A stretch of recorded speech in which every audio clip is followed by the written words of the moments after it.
Gimana? Sudah? Saya belum bisa mengenal soal Gimana? sama lagi. Oh, sambung aja. Oke. Nama saya Monica. Saya adalah guru ekskul di Abdella Operation Center. Oke. Nama saya Evi. Saya guru di Citati. Nama saya Cindy, asalnya dari Sorong, Papua Barat Daya. Saat ini bagian manajemen di SMK Kesehatan swasta di Kabupaten Sorong dan juga sambil menempuh S2 di Universitas Negeri Malang. Oke, terima kasih ya. Ini udah kenal ya, Oke. So hari ini kita akan bahas pertama-tama fundamentals ya for teachers. Jadi kita sebagai guru kita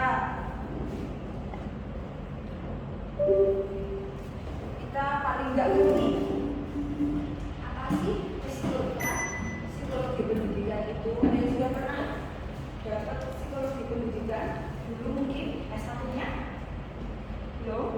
Oke, Miss Rama, lulusan? Kebetulan lulusan. Bukan pendidikan? Oke. Miss Monica? Sastra Inggris apa sih bahasa Inggris? Miss Evi? Ekonomi. Ekonomi. Pendidikan Teknologi Pertanian. Cuma Miss sini yang pendidikan. Gak apa-apa, tapi kita semua belajar. Saya dulu juga bukan dari pendidikan. Saya sama Kak Miss Monica dari sastra. Jadi guru adalah karena mungkin saya bisa cerita mama saya ya. Mama saya dulu guru biologi SMA itu sudah dari tahun 79. So I've seen her teaching. Saya tuh nggak mau jadi guru. Mama saya apa? Namanya jadi guru aja enak kamu guru. Nah, tapi ternyata S1 tidak keterima UMPT, akhirnya masuk UNESA yang bagian sastra dan disinilah saya. Ya, oke. Jadi hari ini kita akan belajar tentang psikologi pendidikan. Ya, kalau anda semua sudah terima handoutnya, ya. Di handout itu kan kita di situ membahas tentang 4 hal ya. Ada psikologi pendidikan, ada teori pembelajaran, theories of learning, ada principles of education, jadi prinsip-prinsip pendidikan, dan educational dan principles of teaching, right? Nah, itu gimana diblend jadi satu. Sebagai guru paling kita mengerti tentang itu semua. Jadi nanti dalam penyampaian untuk mengajar di kelas, Bapak Ibu bisa paling tidak mengerti instruksi-instruksi seperti apa yang harus diberikan kepada siswa kita yang beraneka ragam. Ya. Jadi ini kita akan belajar melihat sedikit tentang prinsip-prinsip apa aja, teori-teori apa saja. Terus paling nggak tahu lah siapa yang mencetuskan teori-teori itu, juga nanti bagaimana kita bisa menerapkannya dalam pembelajaran di kelas. Oke. Jadi ini mana kita hari ini? Ya, ada 4. Terus ini aplikasi adalah pembangunan dari semuanya. Ya. Oke, kita mulai. Apa sih educational psychology? Psikologi pendidikan itu apa? 1. Dia adalah bidang yang multidisiplin. Tujuannya apa? Untuk menyelami proses belajar dan mengajar yang unik. Sebentar. Kelihatan? Atau kurang besar? Bisa? Sudah? Oke? Bigger? No? Sudah oke? Ya. Nah, jadi kalau misalnya Bapak Ibu sempat mengajar gitu ya di kelas, kenapa sih kalau anak itu kita itu harus tahu dia itu tipe pembelajarannya apa? Apakah dia ini auditori yang bisa belajar dengan lebih baik saat dia dengar, ataukah dia ini visual? Paling cepat diajari kalau dia itu lihat gambar-gambar, diagram-diagram gitu, atau dia ini kinestetik.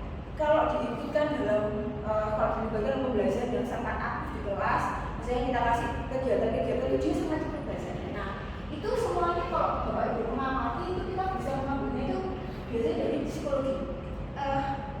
Pendidikan itu banyak sekali mengambil dan mengadopsi prinsip-prinsip dan teori-teori psikologi.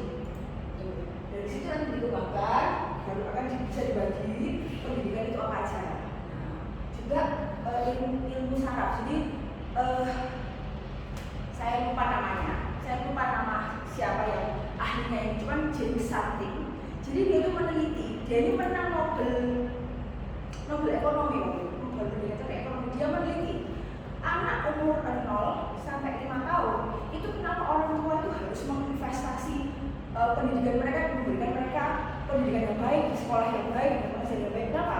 Karena nanti setelah 5 tahun ini selesai, itu nanti pengaruhnya adalah di kehidupan dia selanjutnya.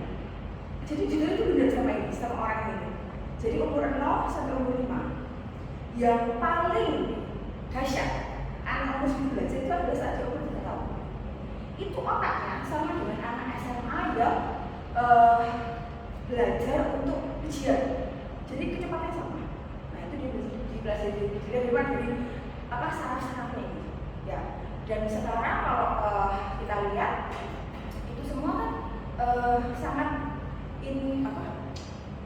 teori-teori itu kan sangat yang sangat terlibat gitu dalam pendidikan. Sekarang kita lihat misalnya ada game-game yang game bukan lagi cuma game biasa, tapi game pendidikan. Nah itu kan jadi salah satu cara bagaimana melihat bahwa anak-anak ini kalau mereka merasa tidak seperti belajar, ya kan, tidak seperti belajar, mereka merasa bahwa oh ini kayak main game ya, itu mereka lebih cepat nangkepnya anak-anak sekarang, iya enggak? Gitu ya. Nah itu juga sebenarnya teori dari sini. Nah yang kedua, apa sih psikologi pendidikan itu? Nah dia adalah cabang dari psikologi lagi yang berfokus pada studi tentang bagaimana individu belajar. Kita ini belajarnya gimana sih? Kita sebagai guru, peran kita adalah fasilitator yang belajar, itu adalah otak mulut kita, ya kan? Jadi bagaimana cara kita membantu mereka belajar?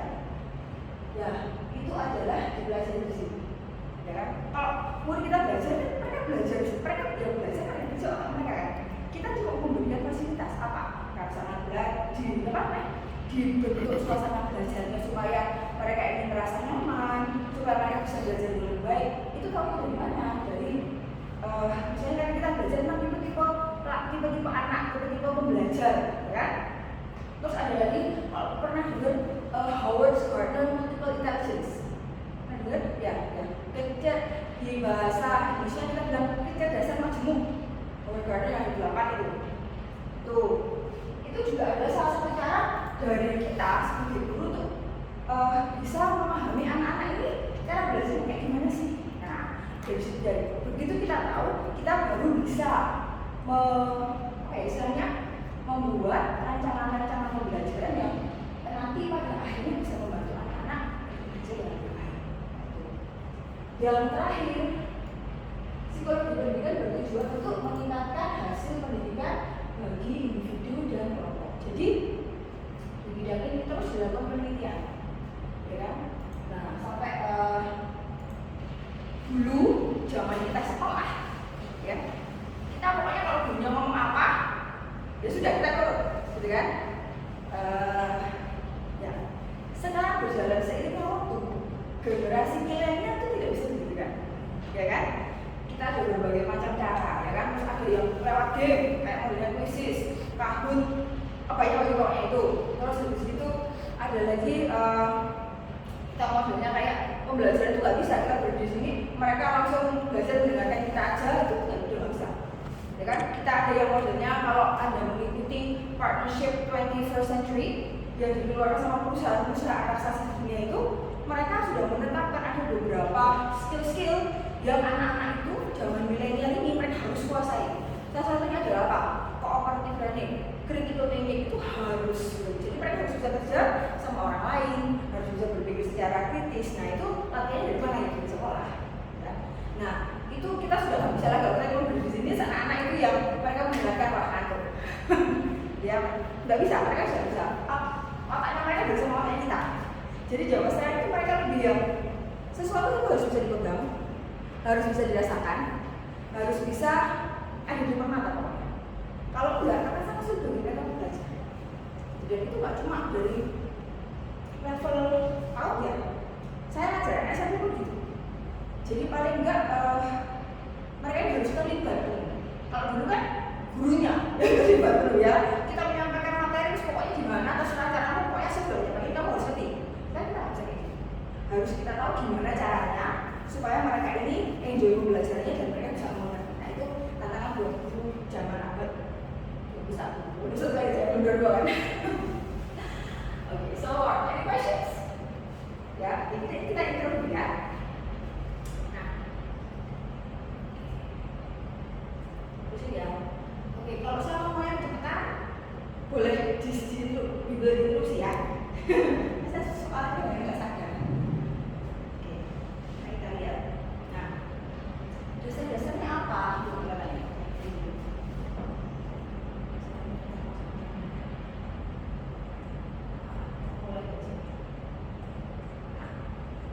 Jadi di awal abad 18 ya, 1900 kan abad 18 ya.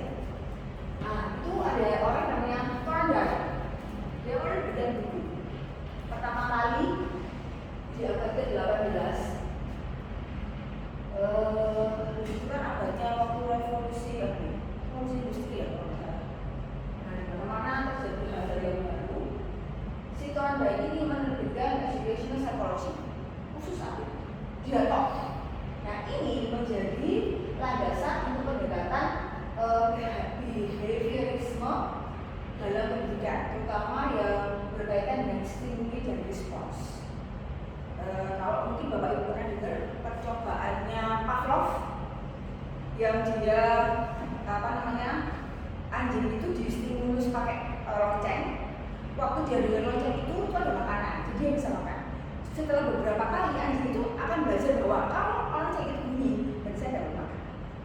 Jadi dari pendekatan itu stimuli and response ini banyak banget ada similar, ada bermacam-macam itu di awal abad 19 awal abad 18. Oke, nah setelah itu 20 tahun kemudian kalau pernah dengar Jean Piaget ini adalah kelompok cognitive development theory, jadi lebih mengarah ke kognitif. Jadi belajar itu bagaimana, lebih terstruktur. Di situ juga ada Vygotsky, kalau Bapak Ibu pernah dengar, Zone of Proximal Development (CPD) itu punya Vygotsky yang sampai hari ini masih dipakai. Ya, kalau misalnya dinasnya kita ini orang yang berfokus pada ini, Vygotsky nanti akan ada banyak keputusan-keputusan yang akan melibatkan banyak kognitivisme sama konstruktivisme. Kita maju lagi 1940 sampai 50-an. Nah, zamannya Maslow. Itu kalau teman-teman dengar ya, Maslow adalah Maslow hierarchy of needs. Jadi ada orang tuh yang levelnya 1, 2, 3 ini. Nah, di sini kalau Bapak Ibu kan dengar, ini kalau ngajar pernah sudah disuruh belajar yang namanya Bloom taxonomy. Kan dengar nggak Bloom taxonomy? Nah, Bloom taxonomy itu yang bikin buku. Jadi Bloom taxonomy itu dia bikin buku namanya Taxonomy of Educational Objective. Apa sih ini gunanya? Ini adalah kata-kata yang Bapak Ibu bisa gunakan untuk pertama membuat tujuan pendidikan, tujuan pembelajaran. Tujuan pembelajaran. Jadi hari ini anak-anak ini belajar tentang A. Nah, tujuan pembelajaran itu apa? Apakah itu hanya untuk mengingat? Mereka untuk mengenal saja, mengingat, bisa mengaplikasikan. Nah, itu di situ kata-katanya sudah disusun sama Bloom. Ya kan? Setelah ini sebenarnya ada lagi yang sudah diperbaharui oleh menurutnya Bloom untuk yang abad 21 sudah ada lagi. Tapi awalnya dimulai sama Bloom tahun 1956. Ya. Kita maju lagi 1960. Ini ada Albert Bandura, Social Learning Theory. Terus kita maju lagi 1980. Di sini ada Howard Gardner.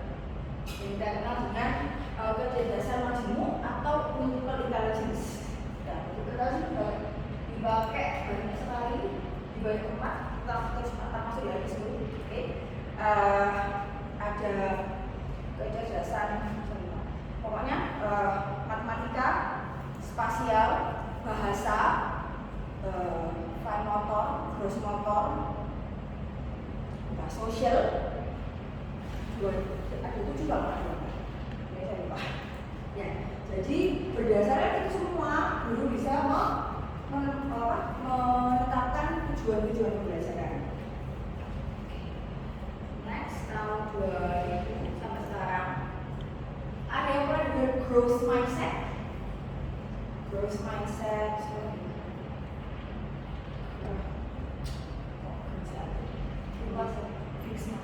fixed mindset itu apa dari bukunya Carol Dweck, bukunya mindset.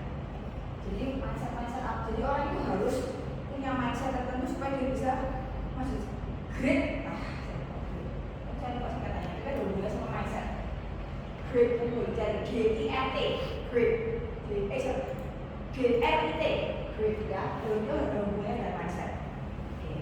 Nah, yang sekarang peran kognitif John Stevens 2005 Solo Core ada ini tentang jejaring dan teknologi dalam belajar. Jadi ini mulai memasukkan teknologi dalam pembelajaran. Maka dari itu kita kenal banyak sekali sampai hari ini ada platform-platform yang didesain khusus untuk pembelajaran, ya kan? Ada yang untuk learning management system di pertamanya, dan itu berkembang lagi ada quizzes, Kahoot dan teman-temannya, dan terus ganti-ganti. Dulu waktu saya kuliah 2014, waktu saya S2 2014, ya kalau kita pakai Edmodo, Bapak Ibu Edmodo itu kan seperti Facebook ya, terus saya udah keren banget. Sekarang udah ganti lagi, Edmodo udah dipakai, udah, ya kan? Nah itu. Nah tahun 2010-an ini kita ada integrasi antara teknologi pembelajaran yang dipersonalisasi dan praktek pendidikan yang berdasarkan data. Jadi 2010 ini sudah mulai masukkan data. Jadi cara mengajar A, kira-kira outcome-nya berapa? Ya kan? Sukses atau enggak? Itu sudah mulai dilihat di sini. Ya kan? Makanya kita kenal banyak banget.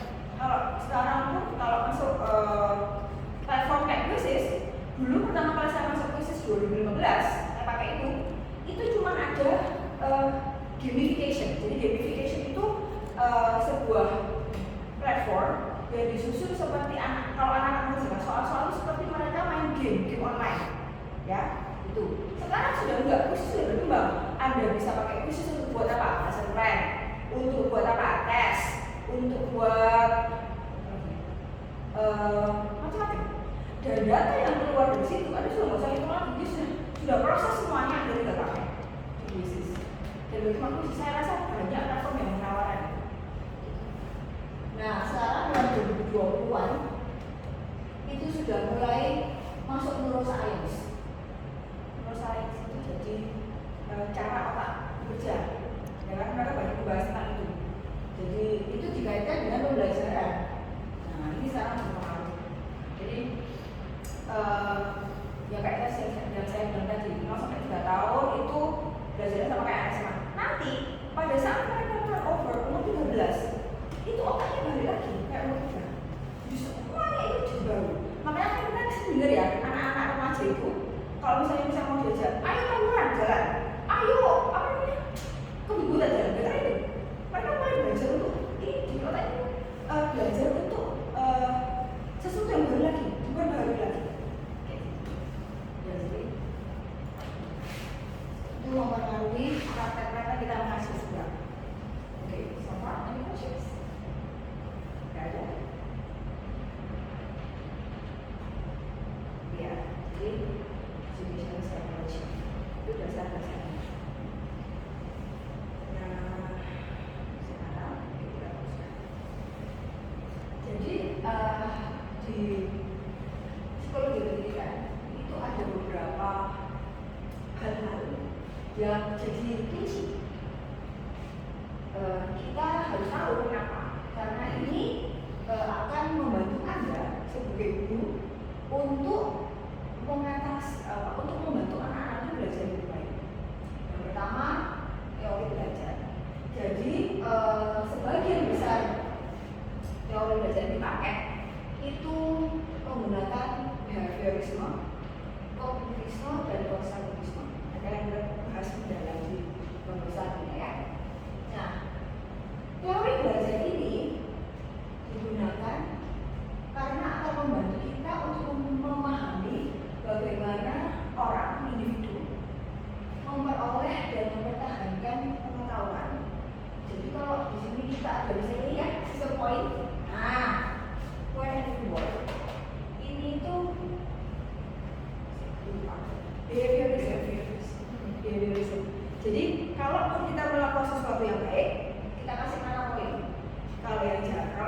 berbeda, yang mereka melakukan sesuatu yang tidak sesuai dengan standar kelas atau dengan kesepakatan sebelumnya mereka melanggar itu, maka mereka poinnya dikurangi.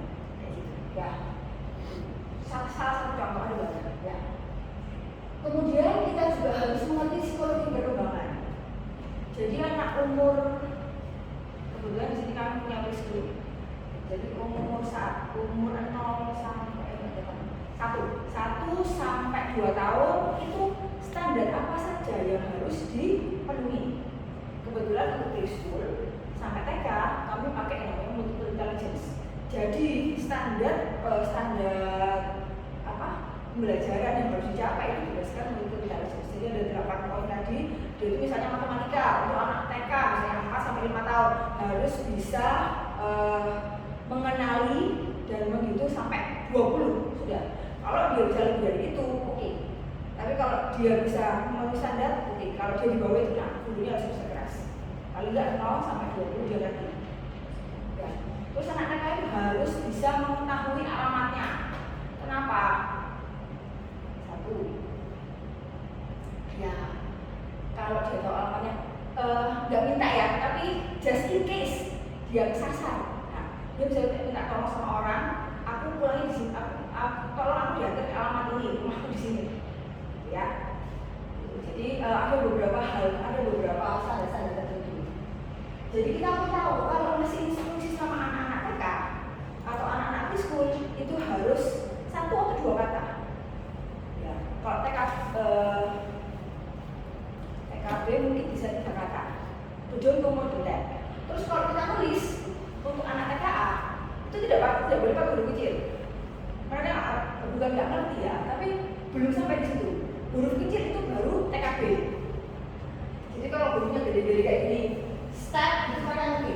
Begitu ada huruf kecil seperti ini, nah mereka untuk TKA ya.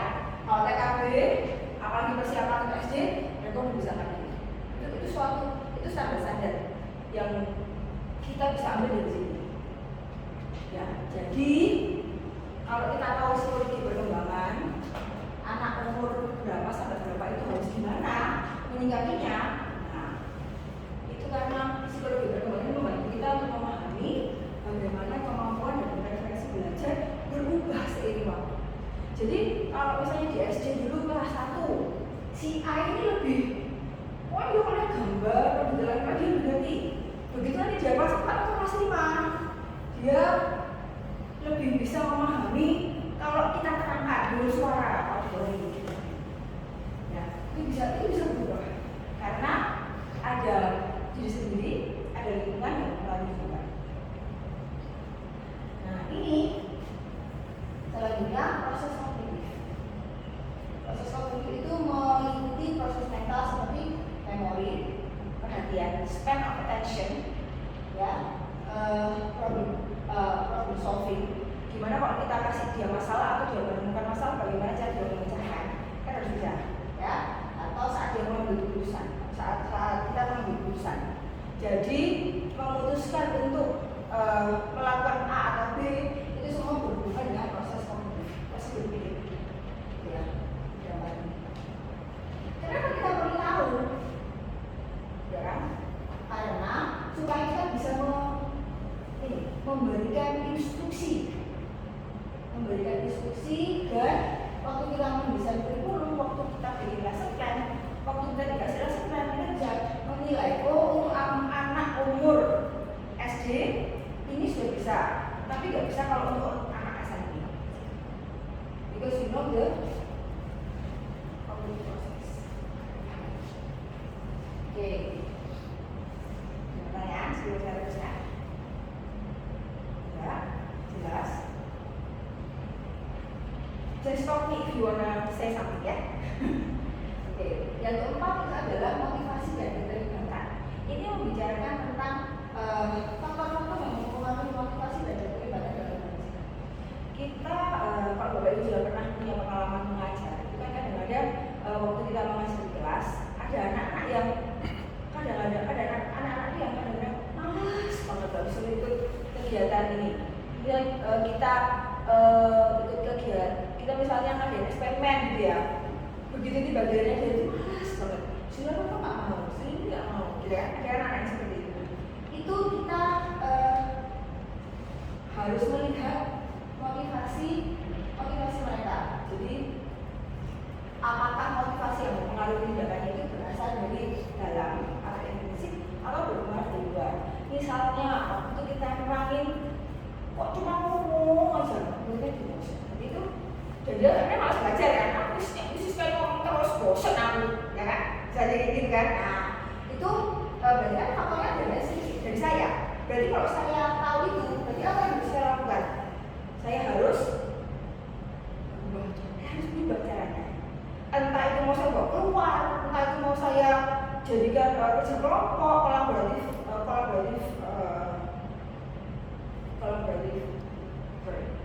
grouping atau cooperative learning, banyak hal, ya kan? Atau saya kasih gambar yang banyak, it was like ya gurunya harus ngerti. Nah, atau mungkin motivator intrinsik.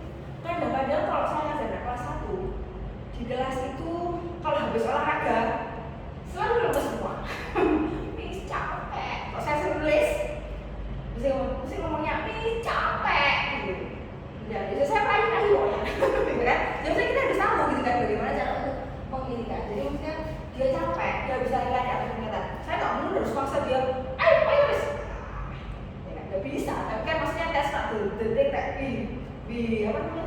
Itu bukan sesuatu yang harus yang bisa kita lakukan gitu kan. Kita harus membuat anak itu merasa merasa memiliki atas pengetahuan yang kita sharekan. Jadi nanti jadi dia merasa sukses, ya kan? So I succeed on this, gitu kan? Kalau dia merasa sukses, dia bakal ini nggak, bakal mengikuti kita lagi nggak? Kan dia merasa sukses, aku bisa loh, ya kan? Waktu dia diajar misalnya belajar matematika, ya kan? Terus ada merancang belajar sendiri, pasti nggak ada yang merasa, oh matematika itu menyenangkan ya. Kenapa? Kan dia selalu bisa. Coba kalau dia nggak bisa, apakah pembelajaran itu akan menjadi sesuatu yang menyenangkan? Enggak kan? Kita pun juga gitu kok, ya kan? Jadi kalau kita belajar sesuatu, kok gagal terus, kok ya kan pasti akan merasa terus nggak usah males. Nah karena kita tidak memperoleh the success feeling itu tadi. Sukses itu nggak perlu besar-besar, nggak perlu sesuatu yang mengaruhi seluruh dunia. Hal-hal kecil itu bisa meningkatkan motivasi, karena itu memberikan rasa satisfied, ya. Itu suksesan kecil. Jadi kenapa kita harus tahu tentang motivasi dan keterlibatan ini? Itu akan membantu Bapak Ibu untuk menciptakan lingkungan belajar yang baik. Ada standar-standar yang harus kita penuhi. Nah, kita juga berhadapan dengan siswa yang macam-macam. Nah, itu adalah seninya untuk bisa menciptakan lingkungan belajar yang baik. Itu bisa dibantu lewat sini. Teaching is an art, right? When you deal with your students, it's really an art because you're not teaching non-living things, right? Jadi kita ajarkan siswa-siswa kan living things kan, kamu hidup, ya. Dengan otaknya isinya macam-macam. Nah, jadi kalau ada bisa memfasilitasi semua ya.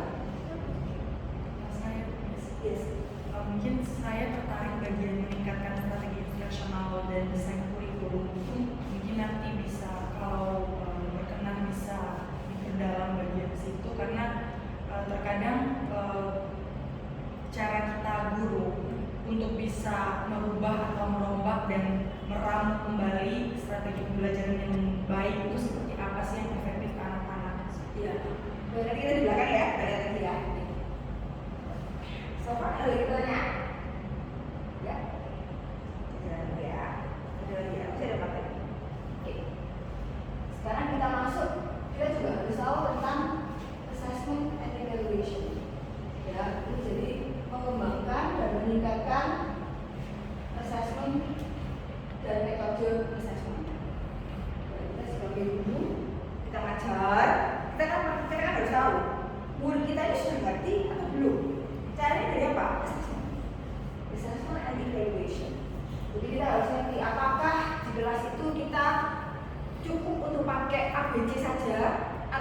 harus ditambah fill in the blank. Oh ya, fill in the blank ya, hilangkan terus ada titik-titik yang harus diisi, atau harus metode essay, atau harus metode mereka kayak storytelling ya. You have to know metode yang mana yang cocok untuk siswa-siswa kita. Ya, karena kita harus bisa mengukur hasil belajar secara akurat. Ya, dan kita belajarnya kan ya, caranya maksudnya itu Anda harus bisa paling nggak membuat satu kayak standar penilaian supaya Anda bisa menilai, oh anak ini ngerti, anak ini nggak ngerti, anak ini perlu pengayaan, anak ini nggak perlu pengayaan. Ya. Oke, yang kedua, yang selanjutnya harus mengetahui, bagaimana untuk manajemen kelas. Ya, kenapa? Karena manajemen kelas akan menciptakan lingkungan belajar yang positif dan kondusif. Jadi kelas kita itu kan punya macam-macam ya, cara belajarnya macam-macam, pengennya macam-macam. Nah, bagaimana cara Anda untuk memanage itu yang macam-macam? Belum kita itu kita belajar manajemen kelas. Misalnya penataan ini, setting kelas, ya kan? Kalau kayak gini, setting kelas kayak gini itu when you want them to listen to you. Jadi memang di lecture nih kayak, nah ada lagi suatu saat ganti, akhirnya kelompok A, B, C, mereka harus ada beri tugas atau ada beri feedback, assessment, ayo kerjasama, ada masalah ini, bagaimana cara memecahkannya, mereka harus diskusi. Jadi manajemen kelas ini termasuk kelas setting, termasuk class rules, peraturan di kelas itu apa, ya, tuh. Yang ini kita harus tahu pendidikan khusus ini karena sekarang di sekolah-sekolah pemerintah sudah, kalau nggak salah sudah mewajibkan kita bisa menerima anak-anak yang berkebutuhan khusus. Ya, jadi kayak saya nggak tahu kalau di so far sedianya ada beberapa, tapi kita nggak banyak. Di sekolah negeri yang saya tahu itu ada satu sekolah saya lupa. Oh, sini ada di Sumur Pulau gitu. Jadi dia punya satu kelas khusus untuk anak inklusi, anak berkebutuhan khusus. Ya. Jadi, ya kita harus tahu kalau berhadapan dengan anak-anak yang paling banyak itu sekarang mungkin autis ya. Kalau untuk cerebral palsy kan karena mereka nggak bisa, kadang-kadang tergantung ini ya sih, tergantung kenanya di mana. Tapi biasanya kalau cerebral palsy itu kan mereka karena ada cedera otak itu jadi mungkin nggak bisa bangkit dari tempat tidur. Jadi saya so far yang saya tahu sih itu kebanyakan yang autis atau ADHD ya, itu masih bisa dimasukkan di sekolah umum asal ada shadow teacher. Kalau di ADHD kita pakai shadow teacher, nggak banyak sih tapi ada ya. Kenapa kita harus ngerti? Karena paling nggak kalau kita bisa ngerti, kita bisa membedakan standar kita untuk anak ini dengan teman-teman yang lain kan pasti berbeda, ya. Nanti itu ada kita bisa menangani kebutuhan ini siswa dengan disabilitas atau kebutuhan pendidikan khusus. Jadi sampai di mana kita bisa memfasilitasi. Jadi situ kalau sekolah berani menerima anak disabilitas pasti akan ada kebijakan-kebijakan. Nah, fokus yang lain kita bisa ngerti pengaruh sosial dan budaya ya, yang berkaitan dengan keragaman, kesetaraan dan inklusi. Di sini mari kita ngerti dampak faktor sosial dan budaya pada pembelajaran dan perkembangan. Karena siswa kita mau nggak mau kita tahu kan mereka pasti berasal dari keluarga dengan latar belakang yang berbeda. Jadi kalau ke sekolah tiba-tiba ada yang standar di keluarganya lain dengan siswa yang lain, kita paling nggak bisa memfasilitasi ya. Biasanya yang banyak sih so far ini ya pengaruhnya mereka pakai gadget ya kan. Jadi kadang-kadang tuh saya juga nggak tahu kadang-kadang mereka sih ya lucu. Jadi anaknya main gadget di rumah ya, orang tuanya datang ke sekolah ngomong sama gurunya, minta tolong ya miss dibilangin. Padahal ya itu ya, ya kita sih berusaha untuk juga memfasilitasi. Cuman kan kalau kita sudah masuk di ranah ini kan kita harus juga kerjasama sama orang tua, ya kan? Anak di sekolah sama kita berapa jam, sama mereka berapa jam. Jadi yang punya authority itu bilang stop, you cannot play your cell phone before this and that, our parents, right? Tapi kan kadang mereka melibatkan juga guru, misalnya dibilangin dong, ya udah, we try our best, ya. Cuman dia tidak perlu tahu, ya kadang-kadang gitu. Oke, any questions? Pertanyaan lagi? Tidak ada? Oke. Nah, dari education psychology kita tahu dengan kita tahu metode tertentu, kita tahu ada kita harus bisa manajemen kelas, harus tahu psikologi perkembangan, di setiap tempat bisa anak ini gimana, tahu proses berpikir, ya, tahu peran motivasi dan keterlibatannya mereka. Sekarang kita masuk ke principles of education.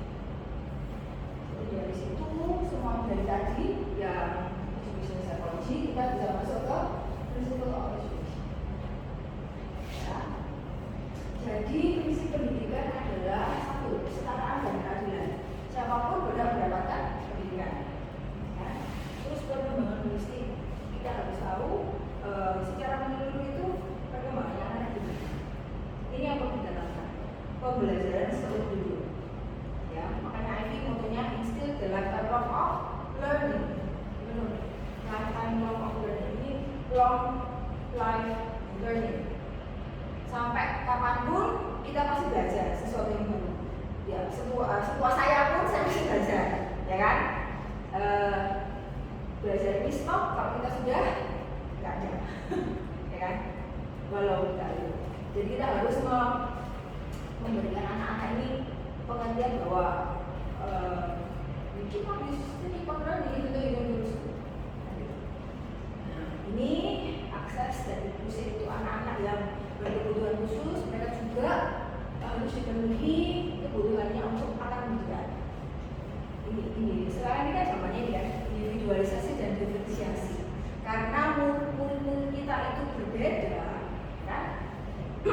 Jadi ada sampai di level tertentu kita bisa go individual, one individual, and also differentiating. Kita ini kalau di bahasa Indonesia kita yang sekarang dipakai kurikulum merdeka, pembelajaran yang terdiferensiasi, ya. Jadi di kelas itu dengan siswa yang bermacam-macam, guru ini harus mampu untuk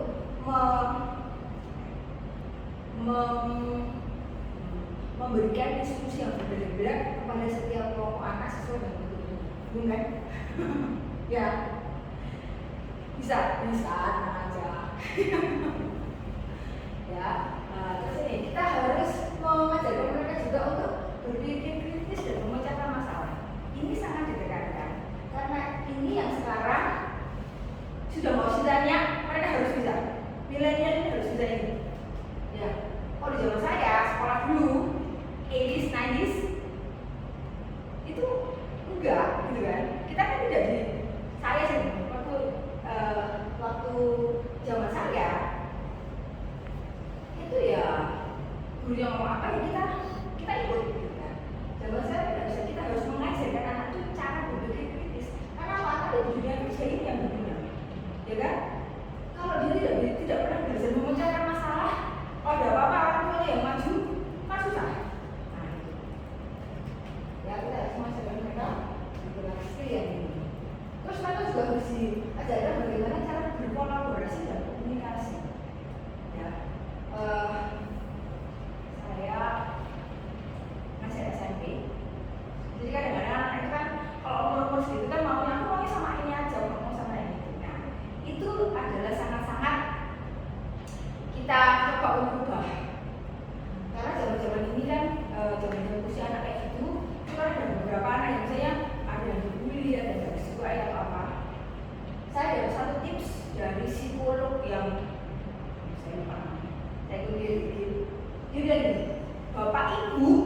yang memberikan kelompok, oke kamu di kelompok sini, di kelompok sini, di kelompok sini, menetapkan dulu. Kenapa? Supaya yang dibully ini enggak, loh kok ada musuh aku? Kan kalau untuk anak-anak umur remaja itu kan sangat-sangat itu bisa membuat mereka bisa sampai depresi, bisa sampai ini ya. Kalau untuk anak kecil-kecil kan masih belum keluar. Ya mungkin ada keluar beberapa, cuman kan tidak saya sih kalau mereka sudah sakit kan. Jadi kita harus lihat ini. Ya kadang-kadang cara komunikasinya salah, mungkin mereka cuma guyon, ya kan, dengan kata-kata yang apa namanya, yang tidak menyenangkan, gitu kan. Nah ini kita harus jelaskan. Kenapa kamu nggak boleh nyebut temanmu apa gitu? Karena mungkin keluarga body shaming atau apa sih? Boy shaming juga. Kita harus kasih mereka penjelasan. Terus ini pengajaran kita harus relevan dengan sosial dan budaya. Jadi kalau ini di pelajaran ini mungkin bisa juga PKN, IPS, agama, kita harus tahu budaya-budaya apa, nama-nama apa yang berlaku di negara kita. Sebagai orang Indonesia, mereka harus bagaimana supaya identitasnya tetap sebagai orang Indonesia. Ini penting. Jadi sekarang, ya kan? Yang kelas 1, waktu saya kelas 1 masuk ke ruang guru enggak ketuk pintu kelas 1 ada tisu. Ngomong sama siapa kan dirimu? Karena saya tanya. Ngomong sama siapa? Sini ada Miss Siska, ada Miss B. Mau minta sama siapa? You. Oke, Miss Siska, what do you want? Saya bilang tisu. Oke, udah tak tisu tapi saya bilang lain kali kalau mau masuk kelas, mau masuk ruangan, tutup dulu terus ngomong sama siapa. Itu kan budaya ya. Kita harus ini budaya, kita harus ngajarin. Kenapa? Karena mereka nggak cuma hidup sama kita, kalau sama orang tuanya. Kalau sama nanti di luar kayak gitu, Budi, yang kena siapa? Ini anaknya siapa? Sekolahnya gimana? Ya kan? Kalau dari kita kayak gitu. Kalau mungkin di budaya di luar ini nggak masalah, gitu kan? Kalau mereka mau dengan tangan kita sama aja. Kalau kita nggak bisa, main tangan kanan, kasih tangan kanan, gitu kan? Kalau tangan kiri, ya saya nggak tahu sih apakah ini masih berlaku. Tapi as far as I know, as the values that I have, ya, and also what is being taught in our society, ya kan? Yang memberi sebaiknya dengan tangan. Ya. Kalau mau minta tolong, what should you say? Please. Ya, you have to say please. Kalau sudah selesai, bilang apa? Thank you. Ini penilaian dan paling. Jadi kalau kita memberikan penilaian, kita harus kasih feedback sama kita. Kenapa nilainya itu A? Atau kenapa nilainya B? Kamu kurangnya di mana? Mana yang harus ditingkatkan? Nah, nih, ini sama kali ya. Nilai itu benar. Kenapa orang itu harus sopan? Kenapa orang itu harus bilang tolong, terima kasih, ya.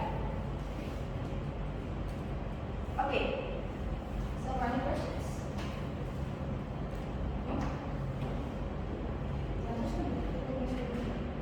Yes, aku bagian individualisasi dan diferensiasi.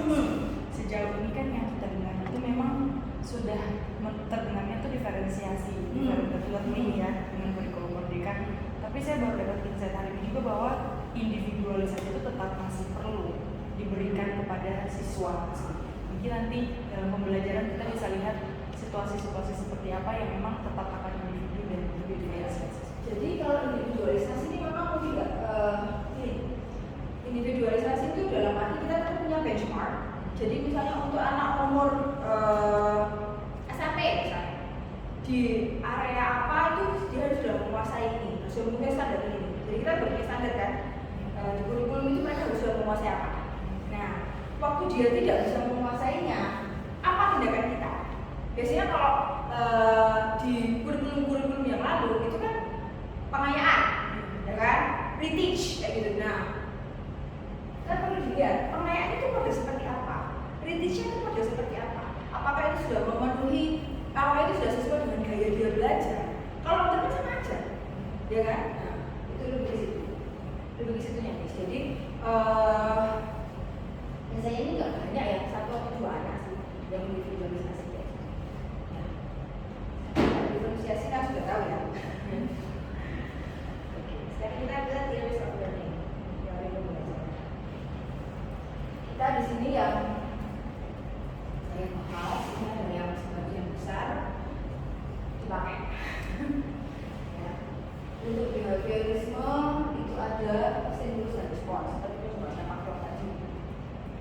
untuk penguatan itu kita jadi kayak return learning. Terus untuk pengkondisian itu kita kondisikan kelas itu. Jadi kalau misalnya kita mau mereka belajar berkelompok itu kita bisa taruh mereka di kelompok-kelompok, and then you give instruction, and then you give kayak misalnya problem solving, you give the problem, you see how they solve it. Ya, jadi pengkondisian ini dikondisikan sedemikian rupa sehingga dalam kondisi ini mereka belajar. Mereka sesuai dengan instruksi yang akan diberikan. Ya. Nah ini kalau kognitif ini berhubungan dengan apa yang pas mereka berpikir, ya kan? Terus yang konstruktivisme ini pembelajaran aktif. Jadi ini anak yang aktif. Ya, anak yang aktif belajar, kita kasih mereka instruksi, feedback, kita kondisikan kita guide supaya pada akhirnya itu mereka mengalami pembelajaran yang ternyata ini tuh begini.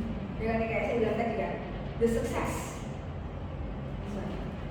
Scaffolding itu jadi pernah tahu scaffolding tangga itu tahu ya? Nah itu di sini kita menyiapkan instruksi-instruksi yang bisa membimbing dan memberikan fasilitas kepada siswa untuk tidak berpikir sendiri.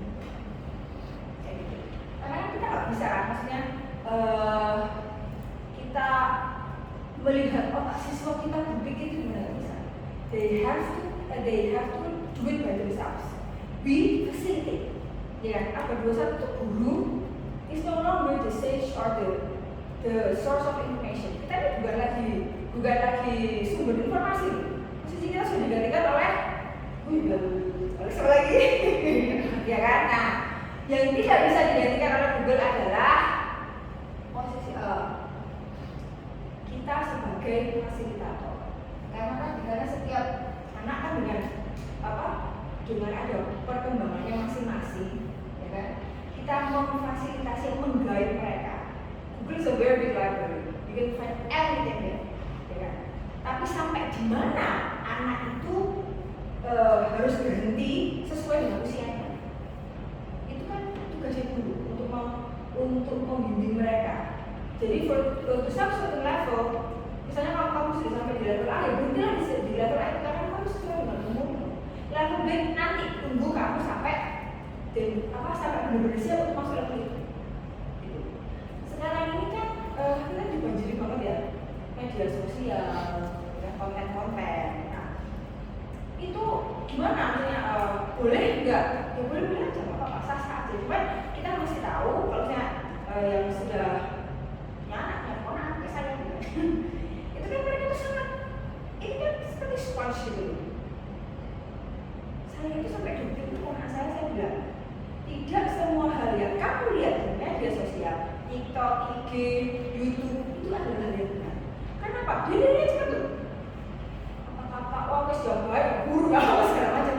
Itu masuk semua. Jadi tugas kita sebagai orang dewasa yang lain selain orang tuanya sudah pasti ya. Itu adalah paling enggak kasih mereka pengertian gitu. Enggak semuanya itu bisa diserang. Karena kadang-kadang orang bikin konten di YouTube atau di TikTok atau di IG kan, they want to get viewers, right? Ya, they want to get viewers. Jadi sampai hal yang paling baik sama hal yang dilakukan semua. Ya, filternya ya orang tua dan ya kalau saya karena saya kan. Oke. I did not go deeper on this ya. If you have any questions, just let me know. Everything is clear enough. Ya. Sekarang bagaimana aplikasinya? Gimana sih kita menerapkan semuanya itu di kelas? Ya. Ini kita menggabungkan antara multiple intelligence sama learning style. Jadi kayak pembelajar itu kan ada tiga. Ada ada yang bisa belajar dengan baik saat dia lihat gambar, dia lihat chart, dia lihat diagram, dia lihat tabel, cepat banget belajarnya. Itu visual. Visual. Ada lagi yang kinestetik. Kinestetik itu nggak bisa berhenti. Duduk sebentar, 2 menit jalan di kelas sepanjang hampir seluruh jam belajar.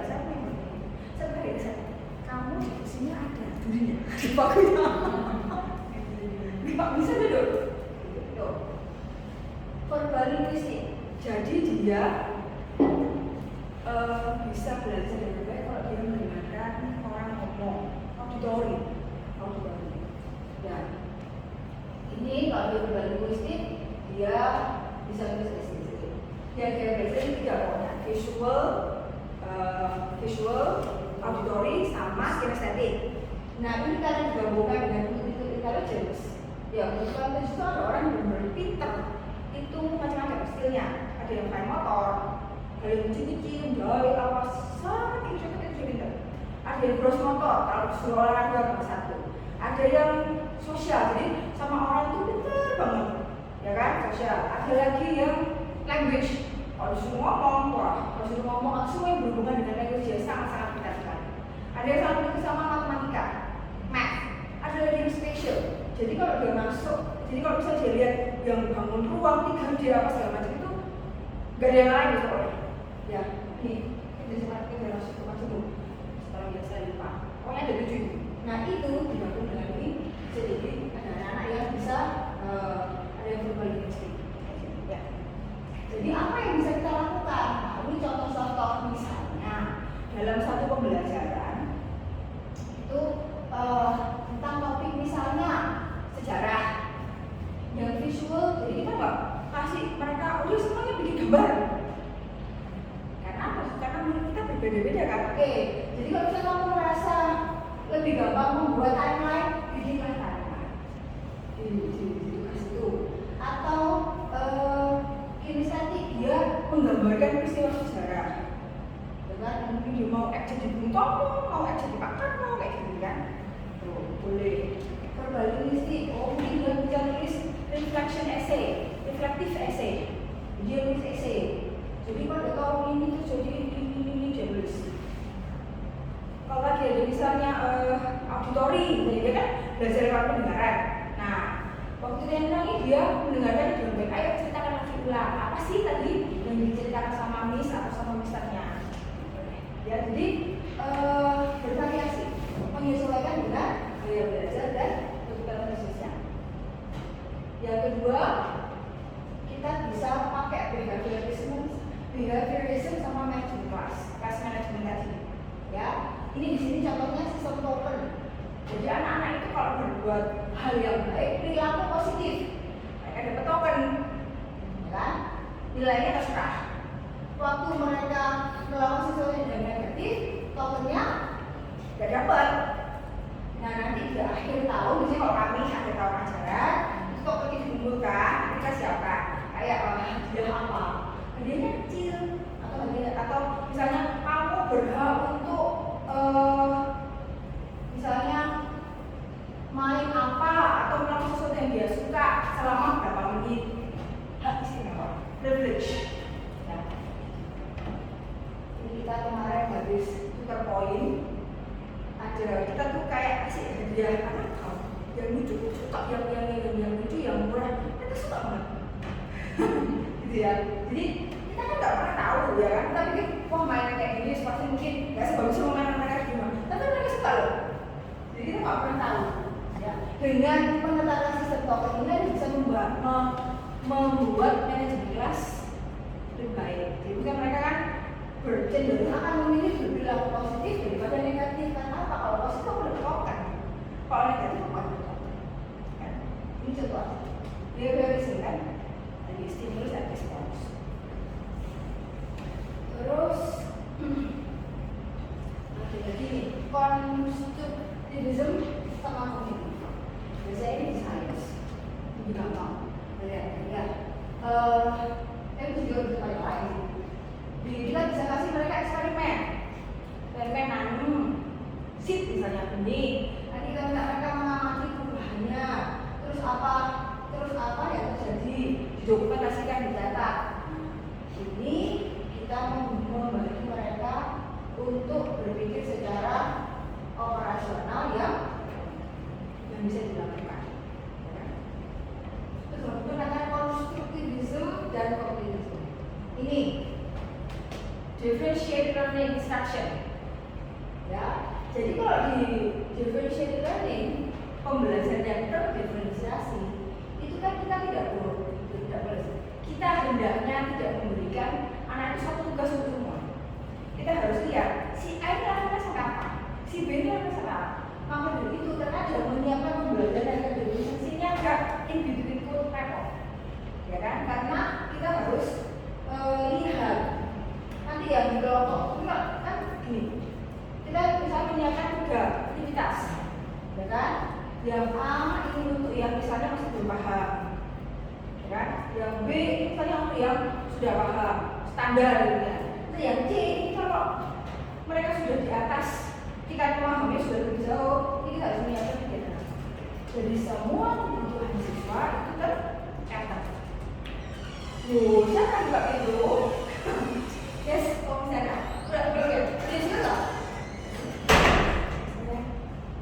Ya itu ya. Oh iya. Kesimpulan.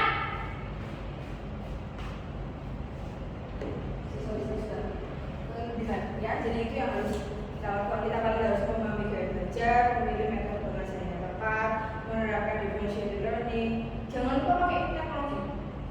Ya, terus itu menciptakan lingkungan belajar yang mendukung, mendorong siswa untuk beradaptasi, dan itu pengembangan profesional seperti yang Bapak Ibu lakukan sekarang. Okay, you go extra mile, you follow our class, international teaching diploma, you want to add the knowledge, ya kan? Dan selalu harus ada pembelajaran. Oke, ini tugasnya.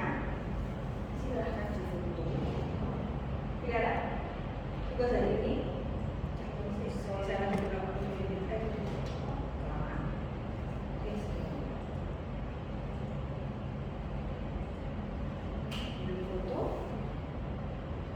pilih salah satu aja. Ya. Pilih salah satu aja.